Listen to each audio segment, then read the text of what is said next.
সুপ্রিয় দর্শক, আসসালামু আলাইকুম ওয়া রাহমাতুল্লাহি ওয়া বারাকাতুহু। দর্শক শ্রোতা, 10ই মুহররমে ঘটে যাওয়া সেই ঘটনাগুলো আমরা এখন এক এক করে আলোচনা করব ইনশাআল্লাহ। দর্শক শ্রোতা, প্রথমত সমস্ত দুনিয়ার নদ নদী, পাহাড়, পর্বত, সাগর, মহাসাগর এই দিনই সৃষ্টি করা হইয়াছে। 2, বেহেশত হইতে পৃথিবীতে অবতরণের পর নিজের গুনাহ ও অপরাধের জন্য কান্নাকাটি করার পর এই তারিখেই আল্লাহ পাক হযরত আদম আলাইহিসসালামকে ক্ষমা করিয়াছেন। 3, এই দিনেই হযরত ইদ্রিস আলাইহিসসালামকে বেহেশতে নিয়ে গিয়েছেন। 4, এই দিনেই হযরত নূহ আলাইহিসসালাম ও তাহার অল্প সংখ্যক ঈমানদার উম্মতগণ অল্প কয়েকদিনের খোরাক নিয়া নৌকায় সাওয়ার হইয়াছিলেন এবং তুফান হইতে মুক্তি লাভ করিয়াছিলেন। 5, এই দিনেই হযরত মূসা আলাইহিসসালাম তুর পর্বতে আল্লাহর সঙ্গে কথাবার্তা বলিয়াছিলেন এবং তাওরাত কিতাব লাভ করিয়াছিলেন।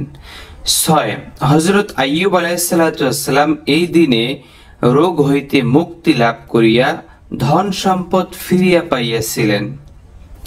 7, হযরত ইয়াকুব আলাইহিসসালাম প্রিয় পুত্র হযরত ইউসুফ আলাইহিসসালামকে বহু শোক তাপ করিবার পর এই দিনে ফিরিয়া পাইয়াছিলেন।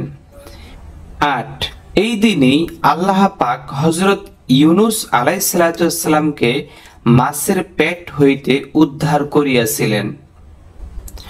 9, দুর্দান্ত জালেম ও নাফরমান ফেরাউনের কবল হইতে রক্ষা পাওয়ার জন্য আল্লাহ পাক এই দিনেই বনি ইসরাইলদের জন্য কুলজুম অর্থাৎ নীল দরিয়ায় রাস্তা তৈরি করিয়া দিয়েছিলেন। 10, এই দিনেই হযরত দাউদ আলাইহিসসালামের গুনাহ মাফ হইয়াছিল এবং এই দিনই হযরত সুলাইমান আলাইহিসসালাম পুনর্বার রাজত্ব প্রাপ্ত হইয়াছিলেন।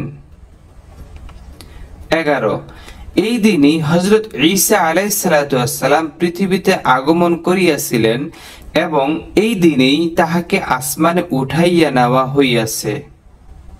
12, হযরত জিবরাইল আলাইহিসসালাম এই তারিখে আল্লাহর রহমত নিয়া হযরত মুহাম্মদ সাল্লাল্লাহু আলাইহি ওয়াসাল্লাম এর নিকট প্রথম উপস্থিত হইয়াছিলেন।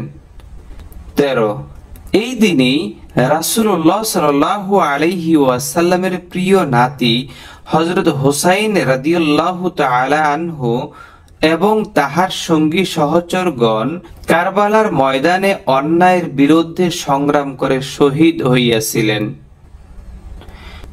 14, এই দিনে আল্লাহ পাক সর্বপ্রথম পৃথিবী সৃষ্টি করিয়াছেন। এই দিনেই আসমান হইতে সর্বপ্রথম বৃষ্টি নাজিল হইয়াছে। আর এই দিনেই কোনো এক শুক্রবারে ইসরাফিলের সিংহার ফুৎকারে পৃথিবী ধ্বংস হইয়া যাইবে।